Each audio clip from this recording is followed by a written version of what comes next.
मैं माननीय योगी जी, माननीय संदीप जी से हाथ जोड़ के निवेदन करती हूँ कि ये जो प्राइमरी टीचर हुए हैं, प्राइमरी टीचरों के ट्रांसफ़र हुए हैं, इसमें जो आपने जीओ निकाला है कि ये इनको 10 नंबर, जिनके हस्बैंड गवर्नमेंट जॉब में, इनको 10 नंबर देने का वेटेज दिया है। उसकी वजह से हम जो लड़कियां 2-2 साल जिनको ज़िले में आए हुए हो गए हैं, उनका ट्रांसफ़र हो गया और हम लोग उस ज़िले में 8 साल से काम कर रहे हैं और हम लोगों का ट्रांसफ़र नहीं हुआ। बस हम लोगों का कसूर इतना है कि हमारे हस्बैंड प्राइवेट जॉब में करते हैं।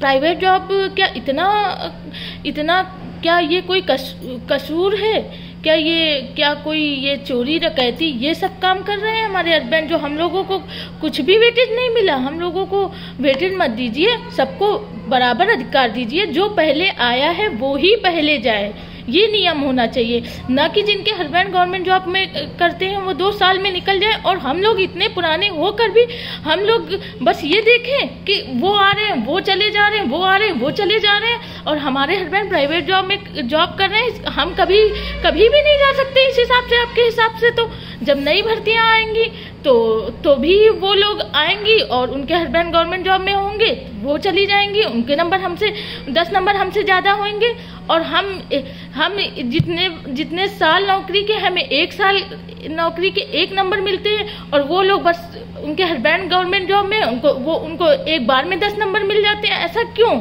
ऐसा भेदभाव क्यों? सर आप प्लीज़ एक बार इस पर विचार कीजिए, हम लोगों का दुख दर्द समझिए। हमारे जैसी कई लड़कियां हैं जो बहुत ज़्यादा परेशान हैं और आप तक ये बात नहीं पहुंच रही है। सर आप इस पर विचार कीजिए, एक बार सोचिए, क्या ये सही है?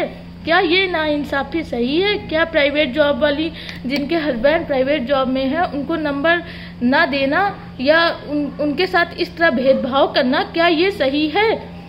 अगर किसी के हस्बैंड, मेरे हस्बैंड जैसे सॉफ्टवेयर इंजीनियर है, किसी के हस्बैंड सीए हैं, किसी के हस्बैंड गूगल ऑरेकल जैसी कंपनियों में काम करते हैं, नोएडा जैसी सिटी में रहते हैं और हम इधर सिद्धार्थ नगर में हैं, तो हमारे हस्बैंड तो यहाँ आ नहीं सकते क्योंकि यहाँ पर तो कंपनियाँ हैं नहीं, ना बस्ती में है, ना गोरखपुर में, ना आसपास किसी भी क्षेत्र में कंपनियाँ नहीं है, तो हमारे हस्बैंड यहाँ आ नहीं सकते।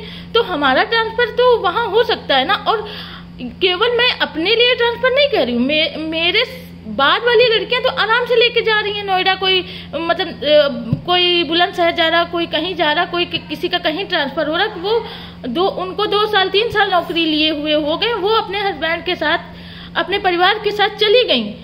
और हम लोग इतने पुराने हो गए, 8 साल हो गए हमको, और हम उसी ज़िले में हैं। और अगर यही जियो रहा, अगर यही 10 नंबर उनको मिलते रहे तो हम लोग कभी भी नहीं जाएंगे और हम लोग बस यही तमाशा देखेंगे कि वो 2-2 साल वाले आए, 2 साल जॉब करे हुए उन लड़कियों को और वो चलते बने।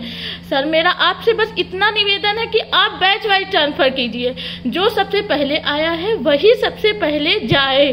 सर यही नियम होना चाहिए, हम लोगों का कोई कसूर नहीं है सर इसमें कि हमारे हस्बैंड प्राइवेट जॉब में करते हैं, इसमें हमारा कोई कसूर नहीं है।